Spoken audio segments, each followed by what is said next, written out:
Intimidator Mon taking the lead in the tower turn. Delaney Vaughn making the debut onto the podium in her first women's elite race in the U.S. 2014 USA Olympia, Delaney Vaughn.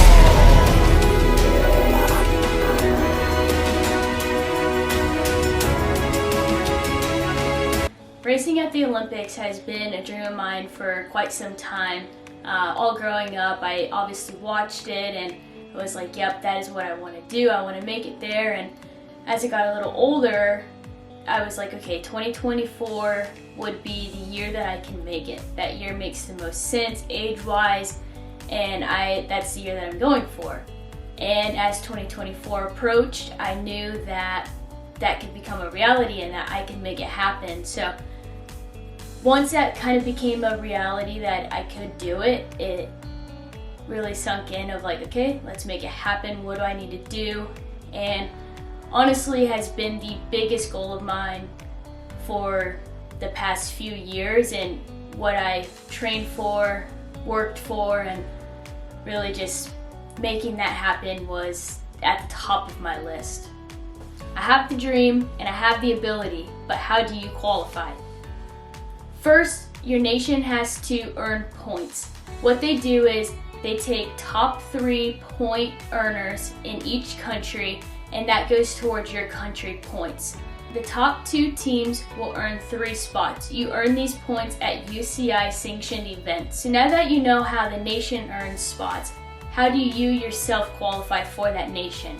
Our criteria was, if you podium at the 2024 World Championships, that was an automatic spot. The second criteria was the highest in points, and the way that you earn those points was at 2023 World Cups and World Championships, 2024 World Cups and World Championships, and the Continental Championships. Or so I thought. We can get to that later.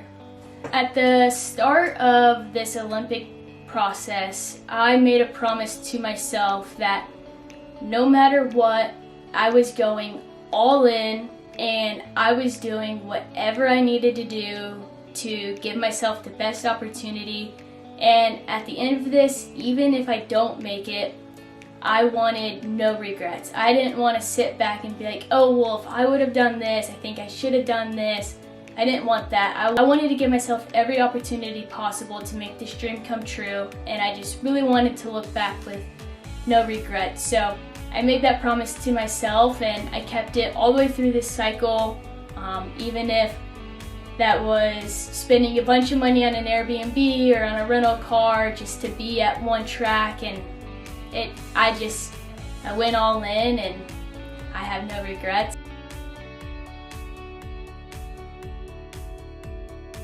Very first round in Turkey, it was raining and I slipped down the hill and I had to go to the LCQ. I made it out of the LCQ and into the quarterfinal. Alright, let's go racing. This is also loaded. A good start there from Delaney Vaughn out of the United States of America. Kalstrup and Bauer. Look at Saikaki Barra now in second as they come into the pro straight. Judy Bauer in the 4th spot. Here we go, this is going to be fast. The wheels are turning as we go into the first turn. Look at the number 11. Incredible. Elise Willoughby 1, Clausens 2, Smulders in 3, forward and chasing hard in the 4th spot. Clausens now moves into semi-final. I was in 4th coming out of the first turn, and then my good friend Lexi passed me down the 2nd straight and ended up qualifying. As much as that one stung, as that was my first opportunity to get Olympic points and I had just missed out on it, it was a bittersweet moment as that was Lexi's first ever World Cup main event. So I was super happy for her, but at the same time it stung for me. So it was a little bit of a bittersweet moment.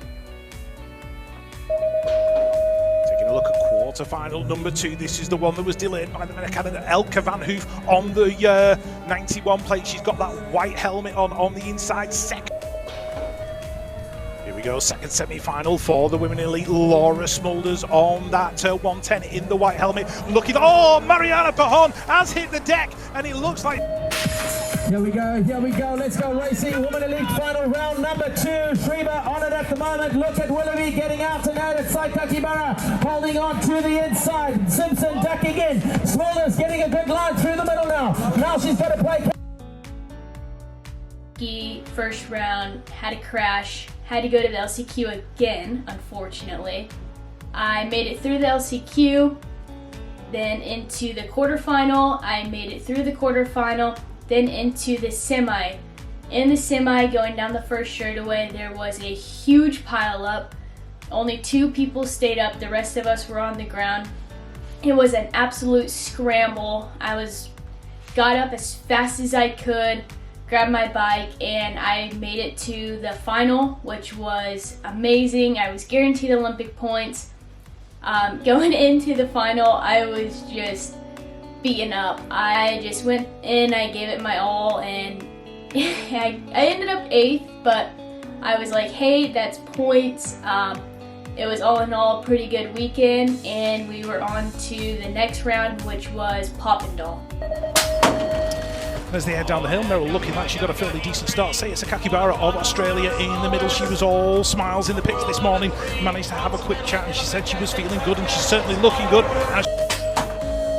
Women Elite quarterfinals underway. Bethany Shriver from the outside. I think she's just decided to keep herself out of trouble as she goes down that first straight into the first turn.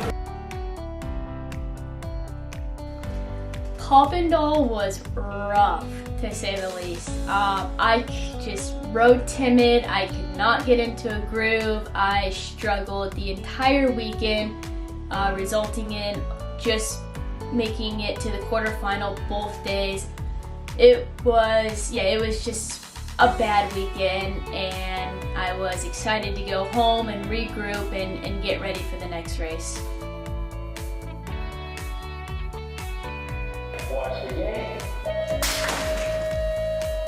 Heat number 3, Women Elite coming down the hill, and Mariana Pajon, the 100 double Olympic champion, leading it in and out of the turn. Lexis Colby in there as well. Oh, one right. 3 Americans out of the gate in this elite women's quarterfinal. Heading into that first turn, Elise Willoughby has been shot out of the cannon. She's looking for the whole shot, but it's going to be the queen of BMX, Mariana Pajon, 2-time Olympic champion. Looking good at the minute in the other squad. Who's in there behind her? Looking like we'll be picking it up. Let's get it on now. And well, yet another frustrating weekend out in the quarterfinals. I was actually riding really well in Glasgow. I went in pretty confident. Training leading up to it was really good. I was going really fast. Unfortunately, I just cased the jump going into the second corner, left the inside wide open, got past, and that was it. That was the end of the World Championships for me. Go and get ready for Sarians France. On to Sarians France, and day 1 got canceled due to wind.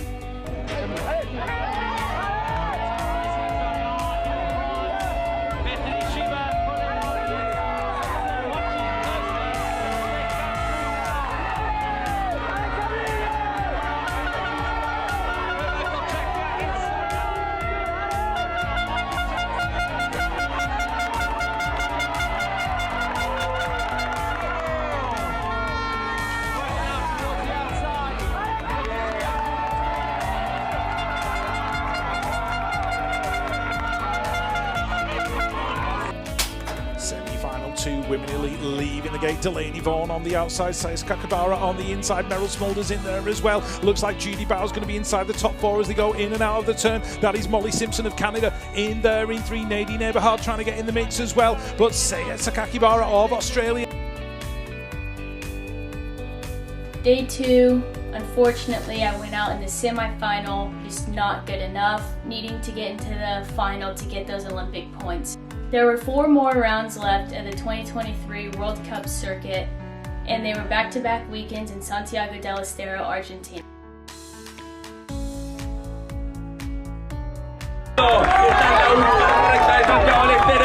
En la segunda, Miguel Axel en el 10, tercero.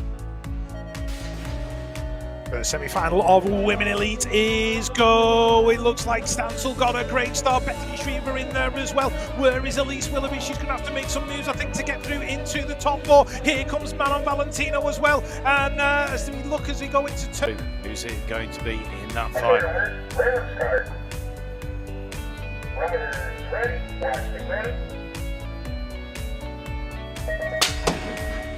Second semi-final underway. 4 riders going through, 4 riders going out. Who were going to be the 4 making the final? Looks like Saya Sakakibara and Laura Reynolds. Laura Smulders are in and out. Day 2, yet again, out in the semi, just making mistakes after mistakes after mistakes, just not putting all the pieces together when necessary, and it was just costing me weekend after weekend.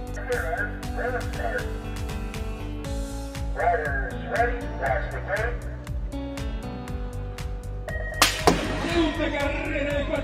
Team USA well represented in this one with Delaney Vaughan, Carly Kane and Felicia Stansel all headed into that first turn, but it's the series leader Saya Sakakibara out there in 1 at the moment. In the 11, she's out there in gate number 6. Riders ready, watch the gate. Here we go, quarter-final number 2, Women Elite. Bethany Shriver on the inside, Axel Etienne in the middle, and here comes Elise Willoughby. Who couldn't quite get behind Elise Willoughby of the Team USA as they head towards the final corner. Beth Shriver now of Great Britain got herself a decent lead, 4 or 5 bike lengths as they go down the final straight. Etienne in 3, Paula Santos making a slight mistake. Argentina is done, and I'm mentally just really down. I had missed the final in, I think, 9 events now, and that is really rough mentally, and I know Olympic points are on the line and there's a lot of pressure with that, and just really felt like I was just not putting all the pieces together when it counted, and it was just really, really, really frustrating, and mentally it was rough.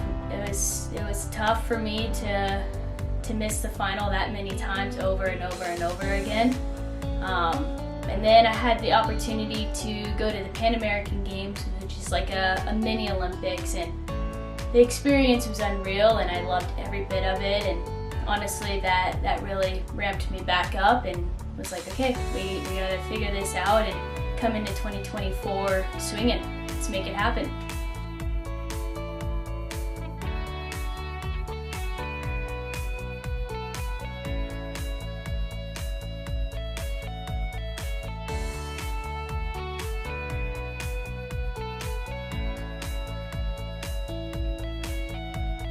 Oh, it's so tight. Look at Smulders though, stretching it out properly into the first turn. She's making sure that everyone else is playing catch up right now. Judy Bowers leading the charge. Look at the gap. There must be at least 6 bike lengths. There's the Laura Smulders we haven't seen for a while. The changes to the bike for the 2024 season. That continental project coming along nicely. As the rain continues to fall, we are going to go with the Women Elite semi-finals. Up here, riders. Random start. Riders ready, watch the gate. And so as the torrential rain hits the track here in Rotorua, the Women Elite semi-finals are underway. The Smulders sisters battling into the corner. Semi-final, right before we were about to go, it just starts downpouring, and it got to me. It got to my head, and I panicked, and that day went to crap from there, and that was it. Another semi-final that I didn't make it out of. Riders, random start. Riders ready, watch the gate. Sakakibara and Etienne on the inside, and as they head towards turn number 1, it does look like Saya Sakakibara picking up where she left off in round number 1. Manon Vijra working her way in 2, and that looks like Delaney Vaughan of the USA in 3. So Vaughan under pressure now though from Axel Etienne. The excitement continues here in Rotorua, New Zealand, with the Women Elite semi-finals. Saya Sakakibara is getting out in front, and she's going to lead it into turn number 1. Team USA ganging up behind her. Delaney Vaughan in there in 2, Elise Willoughby in 3. Who's got that 4th spot right now? Looks like Molly Simpson, who's trying to put daylight between herself and Talia Burford. Sakakibara though, 4 bike lengths clear now over Elise Willoughby. She's out in front and absolutely charging. Who's got that 4th spot? Looks like Burford's got it. Here comes Malin Kelstrup and Molly Simpson. It's going to be a battle down this final straight, and Kelstrup's getting close. On the 31, certainly been impressive here in Rotorua, New Zealand for Team USA. It's Delaney Vaughan. Okay, riders, random start. Riders ready, watch the gate. 8 of the greats have just left the gate. Women Elite are go. Saya Sakakibara, Bethany Shriver battling into turn number 1. Sakakibara on the inside takes the whole shot. That looks like Manon Veenstra working her way up into that 3rd place. But there's a battle royale out front. Half a bike in it. Sakakibara. Day 2 went really well. I made it into the final. It just felt so good to get back into the final again on the World Cup circuit. And I was super stoked to get points on the board, and it was really all around just a good day and a big confidence boost heading into Australia. Random start. Riders ready, watch the gate. Come on, Australia, make some noise. Elite women second quarter-final. There she goes, Saya Sakakibara in the 1 spot. Delaney Vaughan, Lauren Reynolds, Molly Simpson. Reynolds up to the 3 spot now. Ready, watch the gate. All right, let's go. Classets in 1, opening up the throttle into the 1st. Day 2 Australia was going well, and then there you have it. It started raining again, and I panicked again and didn't make it through. So that whole day was basically a waste and another opportunity down the drain, just due to me not riding well, just based off of weather. Watch the gate.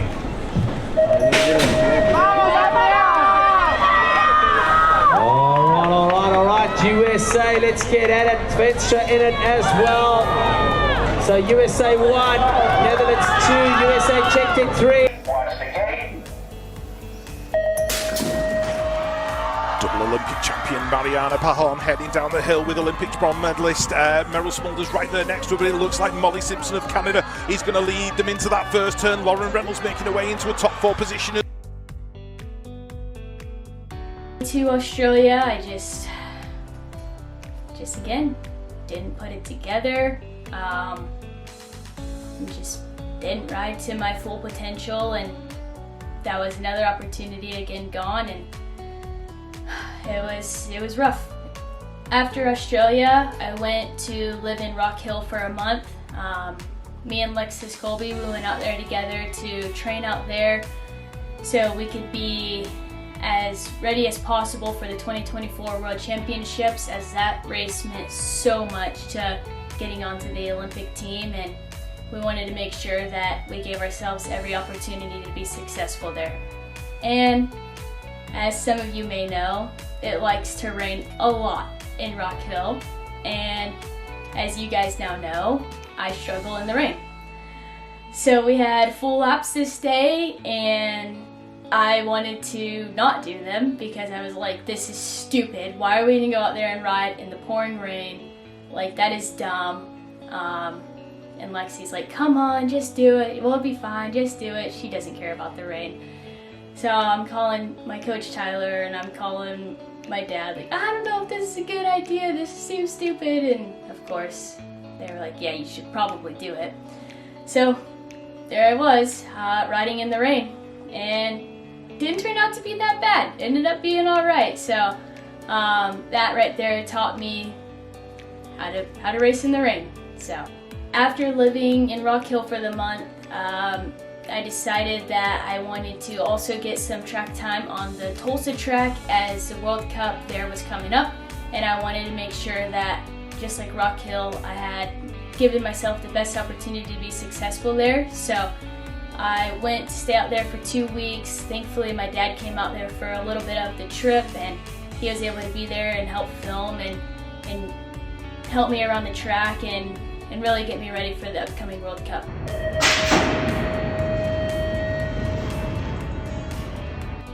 Straight from that Tulsa prep I was doing, I flew to Bogota, Colombia for the Continental Championships, as that race counted for Olympic points. I have mixed emotions with Colombia. I made my first ever World Cup final there, but on the second hand, I got super sick there one year and it was terrible, and it's probably the sickest I've ever been in my life, and so I just really have mixed feelings with how I feel about that place. But I knew that didn't really matter. I had to show up and be ready to perform no matter what, as Olympic points were on the line.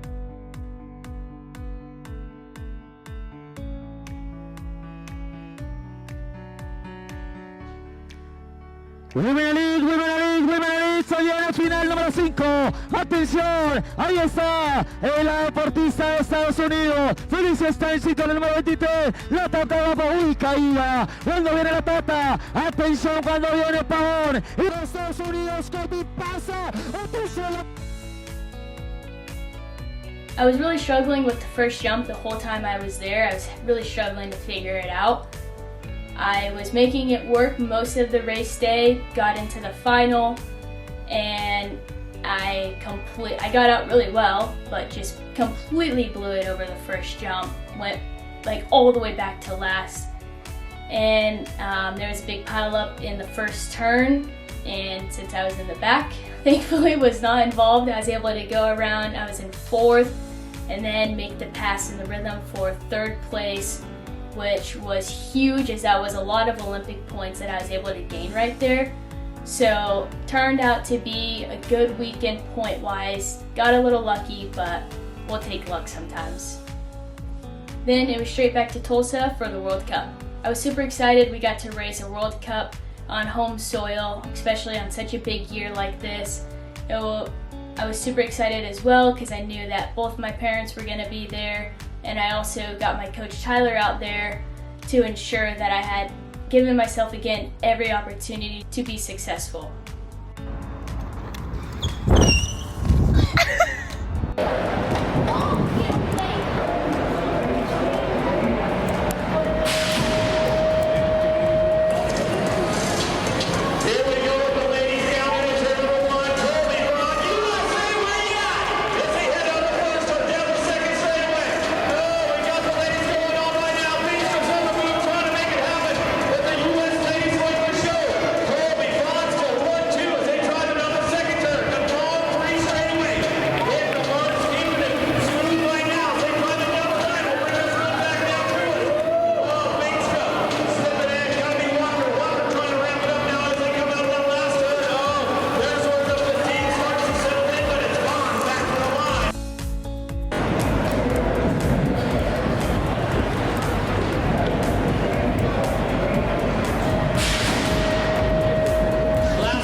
was going really good.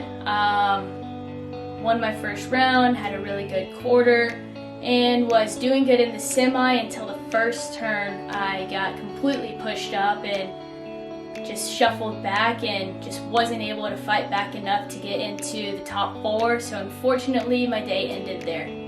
Day 2 started out rough. I had a bad gate and just shuffled to the back, couldn't fight back, and had to go to the last chance qualifier, which you never want to go to the last chance qualifier. That race is beyond stressful and just not a good way to end your day in that race. This last chance qualifier was probably the most stacked last chance qualifier I will ever be a part of, hopefully. There were so many heavy hitters in there. I saw the moto and instantly freaked out. Luckily I had my coach Tyler there with me to keep me calm and stay in the right mindset, but I was panicking, absolutely panicking. So much was on the line. I did not want to go out in the last chance qualifier, and it was just beyond stacked. So I knew I had to absolutely rip in order to make it out.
Again, semi, first turn, it got me.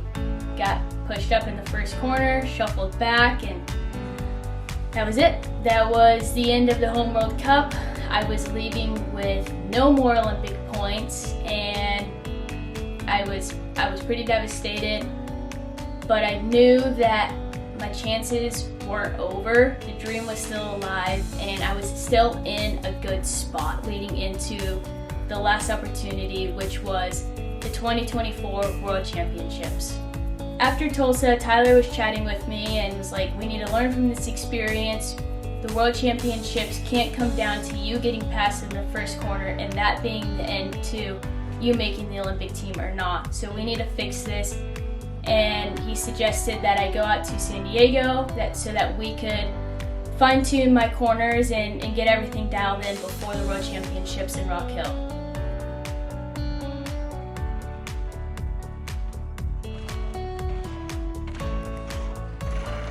Lean, lean, lean, lean. Almost.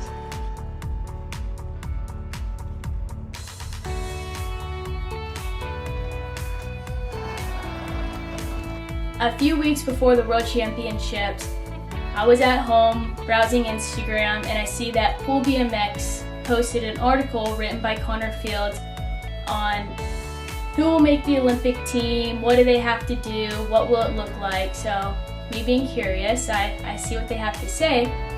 And as I'm reading through it, I realize that they have the criteria listed differently than what I think the criteria is. So instantly I panic. And my sister was at the house and my mom was at the house at the time, and I'm like, oh my gosh, this criteria is different than what we've been thinking the whole time. Like, what is going on? Am I wrong? Is he wrong? Who's wrong here? So I call Tyler, I tell him, I'm like, what is going on? How does this work? So he calls a higher up person at USA Cycling and talks to them and calls me back and was like, yep, Connor is right.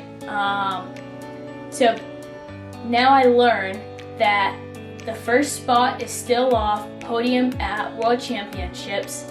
The second spot is highest in points, and then remaining spots from there are off a discretionary pick. So now I realize if I do not podium at the World Championships in a couple of weeks, my Olympic dream is in the hands of someone else, and I did not like that. I did not want my dreams placed in someone else's hands. And other riders that I was competing against for that spot already had an Olympic showing, and there was just a lot of ways that it could have went bad for me that I wasn't really liking. So then I was basically like, okay, I have no choice. I have to podium at Worlds, and that's that. If I want this dream to come true, I have to do it myself, and I have to podium at the World Championships. And just like that, it is time to compete at the 2024 World Championships. I was so stoked for this race. It was at home in the States. My parents were there, Tyler was there, so many people that I loved were there. And I had spent so much time there prepping for this specific event, and I was really confident, I felt ready, and I was just really excited to get racing going.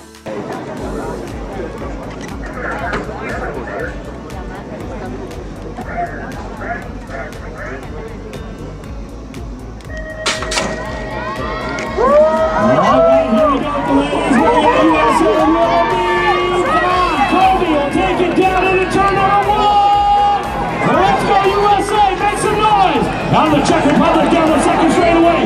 But coming back at me, in and out of turn number 2. But nobody's touching Willoughby on this one as she drives out that third straightaway.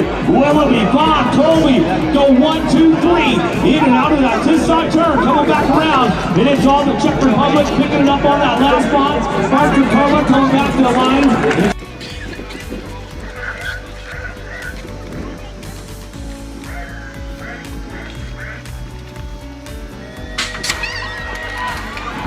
Let's see who's got the horsepower. Way out Australia downtown. We're going to go with this one into turn number 1. Gotta be Kentucky Bar. Stands another 2. The lady got under 3. As they head down that second straightaway. Walker in the mix right now. The 4th spot. The tail strip trying to wheel her in out of the second turn down the third straightaway. Everybody's moving on right now, but nobody's touching Kentucky Bar. Out of that last turn was Stancil. And Bond picks it up for the 3 as they come back down the line. The quarter went decent, I got 3rd, and the pressure was absolutely just brewing. Now we're into the semifinal. Get top 4 in the semifinal, and I make it to my first ever Elite Worlds final. And on top of that, I have the opportunity to podium and make my Olympic dream come true right there.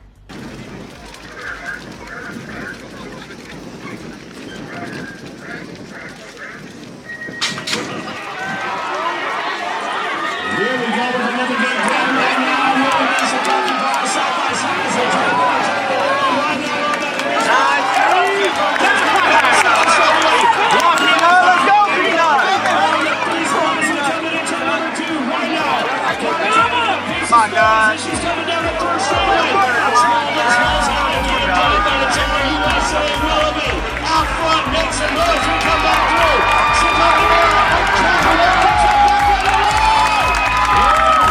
Just like that, I had made my first ever World Championship final, and I was beyond stoked. My first corner drills in San Diego completely paid off, all was going well. And then I realized 4 Americans have made the final.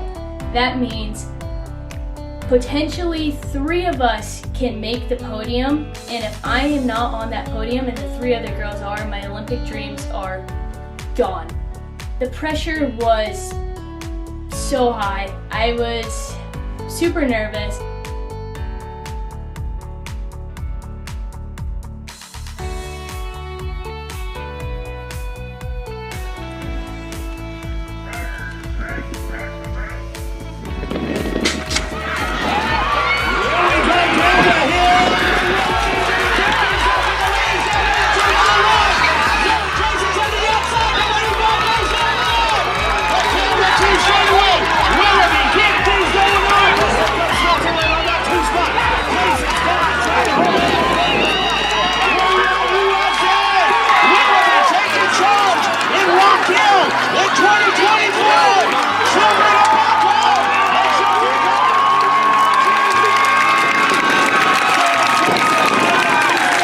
Ready to race my first ever Elite Worlds final, and I was stoked, but I was super nervous all at the same time. It was so weird.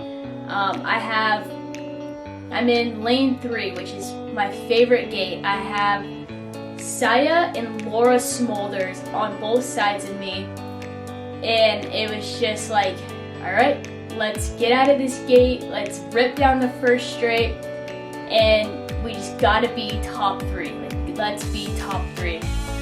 So the gate drops, I have an amazing gate, go down the hill. My first jump was awful, like literally a terrible first jump, but I just get right back onto the gas, and I know that I have to get all the way to the inside, because if I do not get to the inside, I will for sure get past. So I try to get over as far over as possible, and then as I'm going into the corner, I'm like, okay, I'm in third, I can do this. So I take the first turn as tight as possible, and then I come out of the corner and I'm like, oh my gosh, I'm still in third. And then the rest of the lap was just an absolute panic lap. I pedal manual the table out of the first turn, which is definitely not the move. And then I'm still like, okay, I'm in third, like I'm doing this, if I just stay here, I go to the Olympics. Like, I just have to stay here and I go to the Olympics. So I'm going down the third straightaway, jump into the last corner, or I remember thinking in my head, like, am I gonna manual or jump into the last corner? And I've fallen manualing that jump before, so I'm like, okay, I'm just gonna jump it. We're gonna jump it. I jump it, and I just get completely sideways on it, completely goon jump it. And then I'm like, just stay up, just stay up. So then I go, coming out of the last corner, my heart is just absolutely pounding. And I completely do a different last straight line. I bump the last, one of the last manuals, and then I'm like, no, I think I literally said out loud, like, no.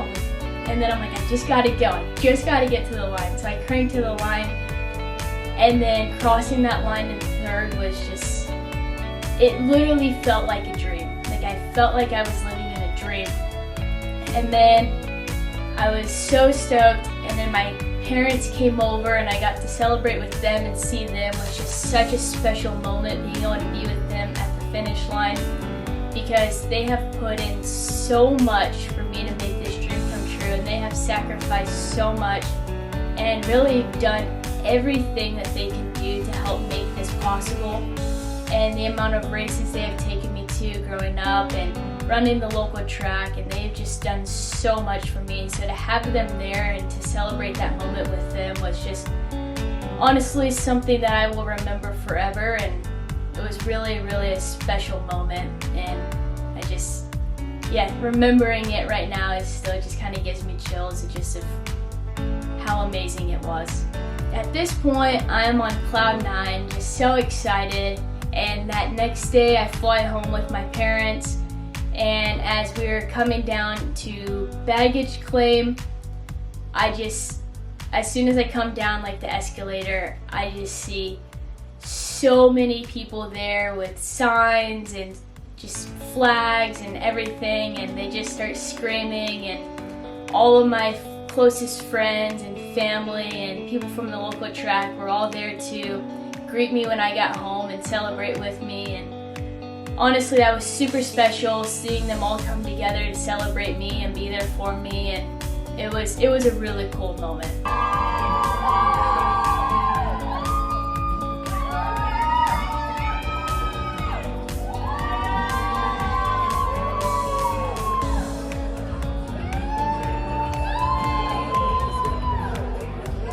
Returning home, everything kind of was all chaotic. I had to take a day trip and fly to LA, get my body scan for the uniform. Everyone else had already done their scan back in January, but turns out, maybe they didn't believe in me as much as I believed in myself to make the team, so I had to take a last-minute trip there and do that. Then I flew to France. We had the opportunity to go and live in Paris for the month and train on the track that we were going to be racing on.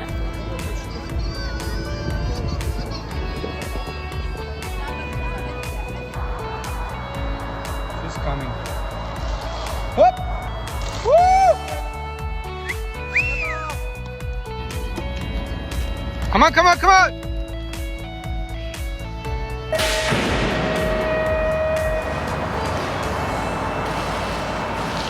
A3.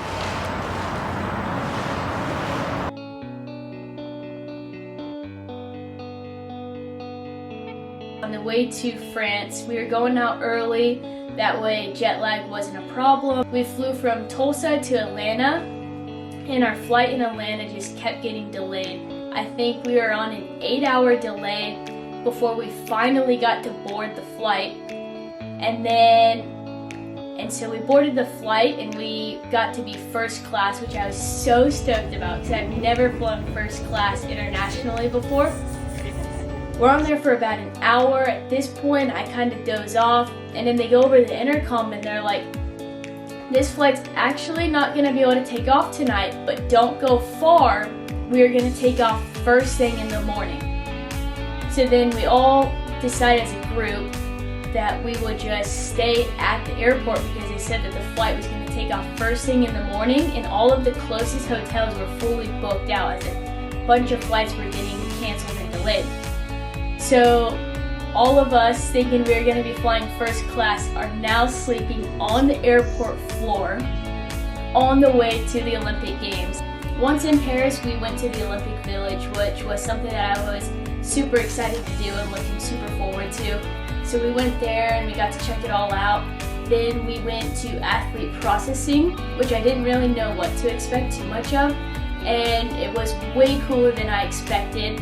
And we got to go through all these different rooms and get so much clothes and just see all this different stuff. And so it was super cool. We kind of got treated like rock stars, and they personally hemmed up all of our clothes to make sure it all fit perfectly.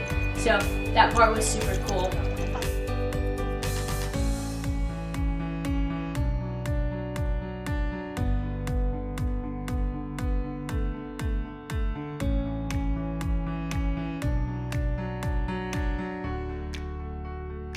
Race day one, go back to the pit, put my headphones on, just in the zone, listening to music, and then I go to get ready for my first race, still had my headphones on, haven't taken them off, and as I'm going up to go up to staging, I take my headphones off and the boys were going first, so when I take my headphones off, I just hear the crowd going absolutely insane. And it was honestly a really cool moment of oh wow, there's a lot of people here, this is the real deal.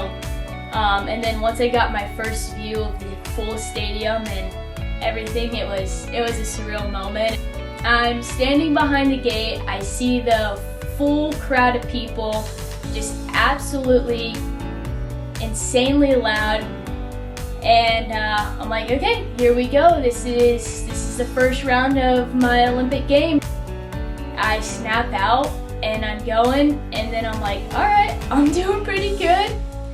and then I jumped into the corner and I'm like, oh wow, I'm in first. Like, okay, this is cool.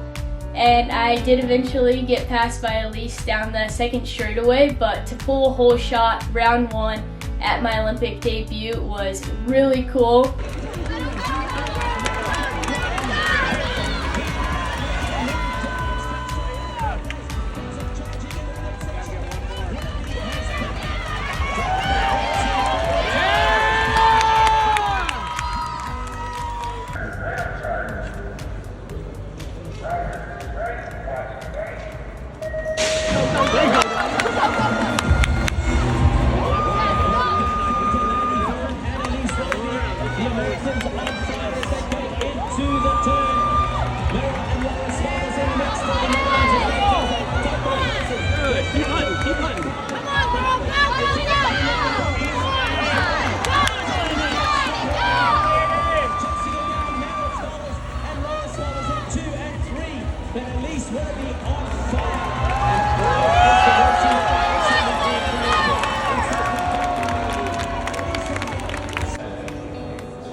Day 2 in practice, I felt off.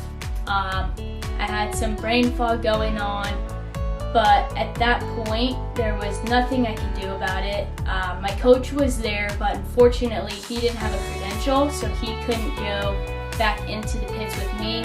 So I really only had just a little bit of time to talk to him through a gate. So didn't really have any time to work anything out. And I just was like, you know what, like, I know what I need to do, I know what I need to do to compete, and I'll figure it out once that gate drops. Like, I will make it happen.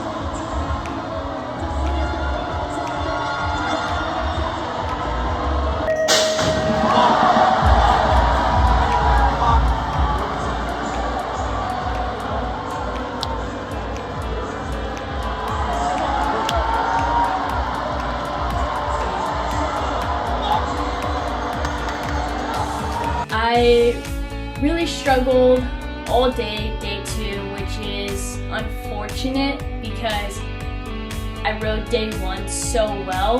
So if I was feeling at my best, I really wish I could know how I would have done day 2, but that is part of racing. That's on me. You have to show up ready to go no matter what. So that one still haunts me a little bit, and I just missed the final. And I watched back the videos and I just like, oh, I made a mistake there, there's a point there, there's a point there. So as much as it stings, I am still super blessed that I had the opportunity to do what I was able to do and have so much of my family there supporting me and everyone from home watching me. Although I didn't win a medal, I'm so grateful for the experience of going to the Olympics and competing at the highest level. And through the whole process, I really grew as an athlete and as a person, and I learned so much along the way. And it really challenged me at a lot of times, and I just didn't give up, and I kept going for it, and I really went all in. And I really challenge all of you guys to chase your dream, because the reward you feel when you accomplish it is unmatched. And again, I'm just so grateful, and I appreciate you guys watching. Before this video ends, I just want to give a massive thank you to my family. They have believed in me since day one, and they have supported me better than I could ever ask for.